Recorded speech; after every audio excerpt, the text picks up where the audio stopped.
अवधूत चिंतन श्री गुरुदेव दत्त श्री स्वामी समर्थ। तुम्हा सर्वांचं आपल्या स्वामी शक्ती या चॅनलमध्ये मनापासून स्वागत आहे। स्वामी तुम्हा सर्वांच्या सर्व चांगल्या इच्छा पूर्ण करोत एवढीच स्वामींच्या चरणी प्रार्थना करते आणि आपल्या आजच्या या नवीन आणि सुंदर व्हिडिओला पुन्हा एकदा नव्याने सुरुवात करते। बघताना बघाच शुक्रवार, आजच्या व्हिडिओमध्ये मी तुम्हाला याच शुक्रवारचा एक अत्यंत प्रभावी उपाय सांगणार आहे। खरं तर शुक्रवारचा दिवस हा माता लक्ष्मीसाठी समर्पित आहे, त्यामुळे या दिवशी माता लक्ष्मीला प्रसन्न करण्यासाठी, घरामध्ये पैशांची आवक वाढवण्यासाठी, घरातील आर्थिक परिस्थिती मजबूत करण्यासाठी आणि घरामध्ये असणारं दारिद्र्य आणि जी गरिबी आहे ती कुठेतरी कमी होण्यासाठी तुम्ही या दिवशी जे काही उपाय कराल ते सगळेच उपाय हे अत्यंत प्रभावी असतात। यातीलच एक विशेष महत्त्वाचा उपाय मी तुम्हाला आजच्या व्हिडिओमध्ये सांगणार आहे। हा उपाय कुठल्याही शुक्रवारच्या दिवशी तुम्हाला करायचा आहे। बघा, फक्त एक शुक्रवार तांदळाच्या डब्यात ही एक वस्तू घाला। पुढचा शुक्रवार येण्याच्या आत तुमचं कितीही कठीणातील कठीण काम झालंच म्हणून समजा।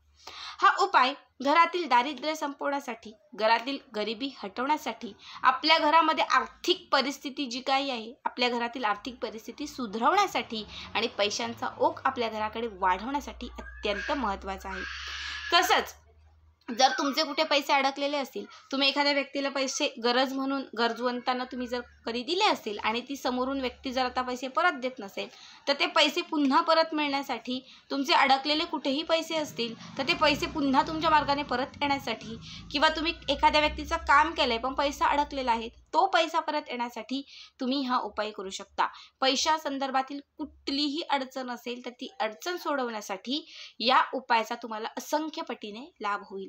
या उपायाने अखंड माता लक्ष्मी तुमच्याकडे प्रसन्न होईल आणि तुमच्या घरामध्ये स्थिरही होईल।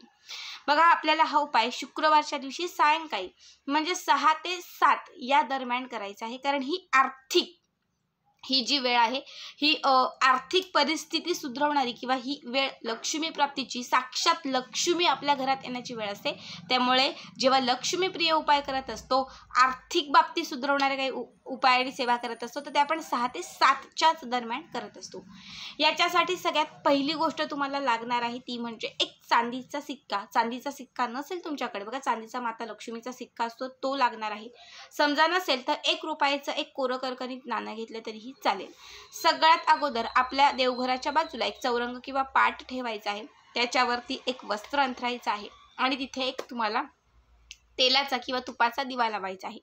यानंतर तुम्ही जो काही सिक्का घेतलेला असेल चांदीचा किंवा 1 रुपयाचा, तो एका ताम्हणात तुम्हाला ठेवायचा आहे। एक छोटं ताम्हण घ्यायचं, त्या ताम्हणात ठेवायचं, त्याच्यावरती थोडंसं दूध, थोडं पाणी घालायचं आणि हा सिक्का अभिषेक घालून घ्यायचा। इतकं करून झालं की त्याच्यानंतर एक हळकुंड घ्यायचं, हळदीचं कुडं। बघा, हळद ही आपल्या जीवनात सकारात्मकता आणते।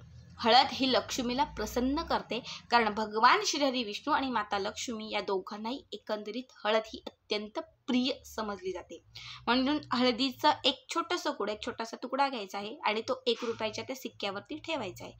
आता काय करायचं, एक लाल रंगाचा छोटासा कापडाचा तुकडा, लाल किंवा पिवळ्या रंगाचा, आणि तो त्या चौरंगावरती जिथे दिवा लावलेला आहे त्याच्याच बाजूला हा लाल रंगाचा छोटासा कापडाचा तुकडा ठेवायचा।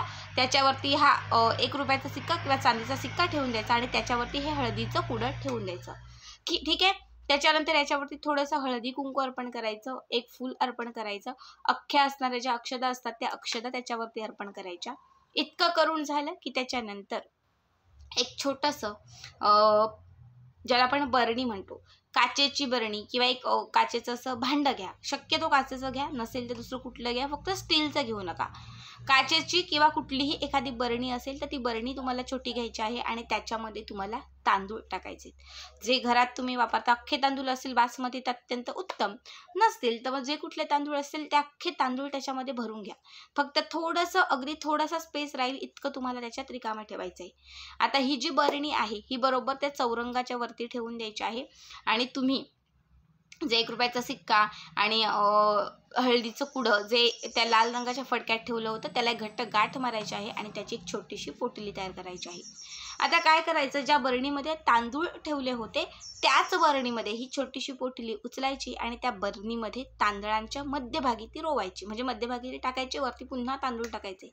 त्या बरणीमध्ये ती पोटली दिसली नाही पाहिजे अशा पद्धतीने तुम्हाला त्याच्यात ती दाबून ठेवायची आहे. इतकं करून झालं की त्याच्यानंतर त्याचं जे झाकण असेल ते झाकण लावून घ्यायचं आणि ती जी बरणी आहे त्या बरणीला एका लाल फडक्यामध्ये बांधून ठेवायचं. लालच रंगाचं फडकं घ्या किंवा पिवळ्या रंगाचं फडकं घ्या. ती बरणी जी आहे ती पूर्ण त्या कापडामध्ये झाकली पाहिजे अशा पद्धतीने ती जी बरणी आहे ती तुम्हाला त्या चौरंगावरती ठेवून द्यायची. इतकं करून झालं की त्याच्यानंतर दोनही हात जोडायचे. हात जोडून तुम्हाला एक वेळा विष्णू सहस्रनाम म्हणायचं आहे, एक वेळा तुम्हाला महालक्ष्मी अष्टकम म्हणायचं आहे आणि एक वेळा तुम्हाला हनुमान चालीसेचं पठण करायचं आहे. ठीक आहे. तीनही सेवा करून झाल्या की त्याच्यानंतर शुक्रवारची रात्र पूर्ण रात्रभर ही बरणी अशीच चौरंगावरतीच ठेवून द्यायची, अगदी रात्रभर. शनिवारच्या दिवशी ही बरणी उचलायची आणि जिथे तुमचं सोनं पैसा धन तुम्ही ठेवलेलं आहे म्हणजे तुमच्या कपाटामध्ये, तर त्या कपाटामध्ये एक थोडासा एरिया रिकामा करा किंवा थोडे कपडे वगैरे असतील ते बाजूला सरकवा आणि कपाटामध्ये ही बरणी उचलून ठेवायची. ठीक आहे, तुमच्या कपाटामध्ये. म्हणजे कुणी घरात आलं गेलं तरी त्यांना ही बरणी दिसणार नाही आणि शक्यतो कपाटातही कुणाची नजर जाणार नाही. आता ही कपाटात किती दिवस ठेवायची, तर तुम्हाला शनिवारच्या दिवशी तुम्ही कपाटात ठेवली की शुक्रवारच्या दिवशी ती बरणी काढायची, पुन्हा चौरंग पाट घ्यायचं, ते देवघराच्या बाजूला ठेवायचं, तिथे ही बरणी ठेवायची, समोर एक तुपाचा किंवा तेलाचा दिवा लावायचा, एक वेळा हनुमान चालीसा, एक वेळा विष्णू सहस्रनाम आणि एक वेळा महालक्ष्मी अष्टकम म्हणायचं. शुक्रवार रात्रभर ही बरणी तिथेच ठेवायची आणि शनिवारी पुन्हा ती कपाटात उचलून ठेवायचं. असं 4 शुक्रवार करायचं. मोजून 4 शुक्रवार असं कंटिन्यू करायचं. 4 शुक्रवार पूर्ण झाले की त्याच्यानंतर जो 5वा शुक्रवार असेल त्या 5व्या शुक्रवारी ही बरणी काढायची, कपाटातून काढायची. काढल्यानंतर त्या बरणीचं जे झाकण असेल म्हणजे जो लाल कपडा असेल तो कपडा सोडायचा, त्यामध्ये त्याचं जे झाकण आहे ते झाकण खोलायचं आणि त्या बरणीमध्ये घातलेली जी पोटली आहे ही पोटली काढायची. ठीक आहे. त्या बरणीत घातलेले जे तांदूळ आहेत हे तांदूळ तुम्ही तुमच्या अन्नधान्याच्या साठ्यातही टाकू शकतात, गोरगरीब लोकांनाही देऊ शकतात किंवा तुम्ही पशुपक्ष्यांनाही खाऊ घालू शकतात. पण त्या बरणीमध्ये घातलेली जी सिक्क्याची पोटली होती, चांदीचा सिक्का आणि हळकुंड, तर ह्या दोन्ही वस्तू त्याच्यातून बाहेर काढायच्या. चांदीचा जो सिक्का आहे तो देवघरात ठेवायचा आणि हळदीचं जे कुडं आहे ते कायम तुमच्या सोबत ठेवायचं. तुम्ही पर्समध्येही ठेवू शकतात, तुमचा व्यवसाय उद्योग व्यापार असेल तर तुम्ही त्याच्या गल्ल्यातही ठेवू शकतात किंवा तुमची जी तिजोरी असेल त्या तिजोरीतही तुम्ही हे हळकुंड लाल रंगाच्या फडक्यात पुन्हा एकदा बांधून तुमच्या सोबत किंवा तुमच्या जवळ हे तुम्ही ठेवू शकतात.